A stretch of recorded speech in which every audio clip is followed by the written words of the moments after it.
Welcome to the final rambling segment with me having some initial comments at the beginning.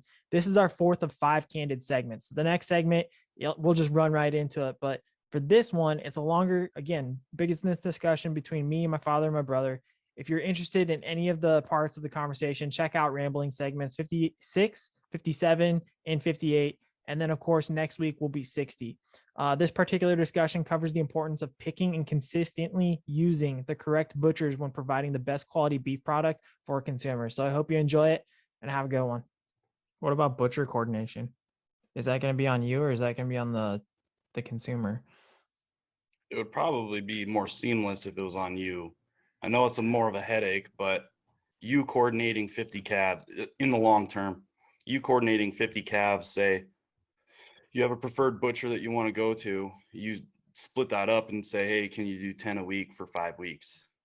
And then you haul them down yourself. And I mean, it would be a pain in the butt, but it'd be better than you have 50 different clients reaching out to different butchers, not to mention quality control. You know, if they use their own butcher that they wanted to cheap out on and they get a really crappy one that's really dirty and they get really crappy meat, who are they going to blame? Not the butcher. Well, I think it's going to take a little bit of time because we were talking about that very thing yesterday. The quality of your product is only as good as who handles it the worst. And if you get a really good piece of carcass that goes to a butcher and that butcher is just dirty, they let it age too long and they dry it out. You know, about a 14-day hang time is about as much as you want to get. Otherwise, it just starts to lose moisture out of the meat and it dries up, and you don't gain anything by that. Where the 14 days up to that point is more about tenderization of the meat. So it's it's cooled and hanging, and it's just aging, starting to break down some of the myofibrils, just the muscle tissue, and that's what causes also some of the tenderizing of it, but not drying it out. So there's that happy medium in there. But you build relationships with your butchers. I mean, there's some here locally that I know of, within a 100-mile radius, let's say, of the ranch that I wouldn't use based on their reputation. And it's not just a person, it's a number of people talking about what happens. And sometimes these things change. They go in an ebb and flow where you'll have a really good butcher and they are so overwhelmed and they're doing this thing for 20 years. And now they're like, you know what, it's time for us to retire. Yeah. They sell, the name stays the same because they're also buying the name. And the new people coming in either don't have the experience or they don't have the high quality concerns. And so they slip in their, it's not their production, but this in their quality overall. Well, that reflects on you. If it's somebody you say, oh, you just take them wherever you would take them. But I think we would do is build those relationships with butchers, go and look and say, hey, this is what we want to do. And they're going to be happy to do that because every pound that they process is, 70 to $85 or cents in their pocket per pound. I mean, that's, they have costs and overhead. That's what they do. So those that really want their own butcher, they know what they get. I'm okay with hauling it to their butcher. I mean, we can do that. They're the customer. If that's what they know what they want, that's okay. But I think we could also have a list of preferred butchers that we would be able to say, hey, we know they do a good job here. These are somebody we've had good experience with them, and we monitor this closely. If we get poor reports, then they may not stay on our preferred list. And we have it, and we talk to those folks and say, hey, we had some problems here. What's going on? Not telling them how to do their business because that's none of our business, but it does reflect on our business.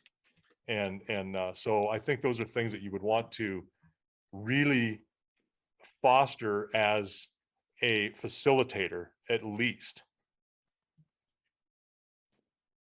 What do you guys think? I wish we knew how to butcher because then we could just do it all ourselves. Well, I could butcher it. It wouldn't be pretty. Well, then again, that'd be so much.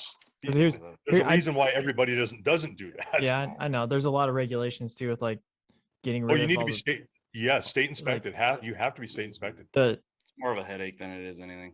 I know it is, but it's almost like I wish we had the facilities to just do it all ourselves because then everything would be us and we could minimize costs and stuff. But Yeah, that would be good. It takes a lot of labor to do that. Yeah, I don't Yeah. think that would minimize costs because then you're paying for, you'd have to get employees. You'd Right. have to have people doing that for you. Yeah. That's just too much to deal with. And then you'd be paying them and you'd have to pay them reasonably well for them to stick around. When you got not only that, then you have the overhead costs of The facilities insurance, themselves. unemployment insurance, the facilities themselves. Yeah, it's there's much more to it than just jumping into that business. If you did that for yourself and you had a bandsaw and you're only producing, you know, for you and your family, that's no big deal. You can do that. I mean, you can take a weekend if you had to, you know, 2 days out of a year, and Well, everybody gets together and does it. Full beef would probably take more than a weekend with just Well, 2 of us.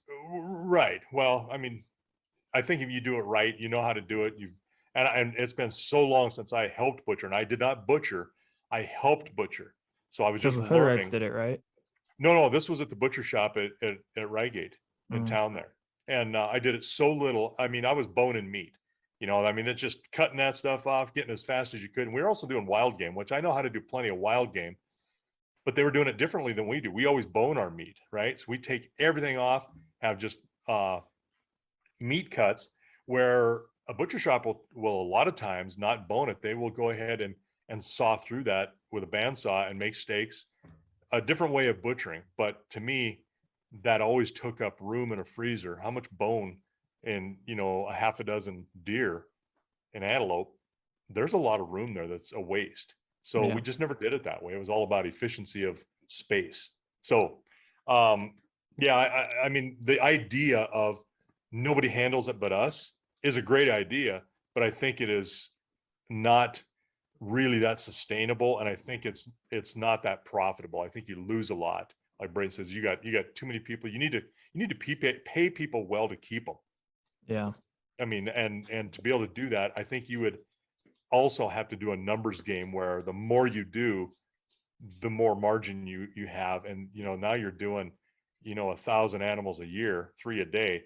That's crazy. I mean, that's a lot of work, and you would probably have to be up into that number to do well. And I don't know that those. I'm just throwing that out. You know how many sometimes that some of these smaller places do. They'll do a 3 or 4 in a week, but they're also doing hogs for people. They're also doing lambs. So it's a big variety, and these are state inspected places.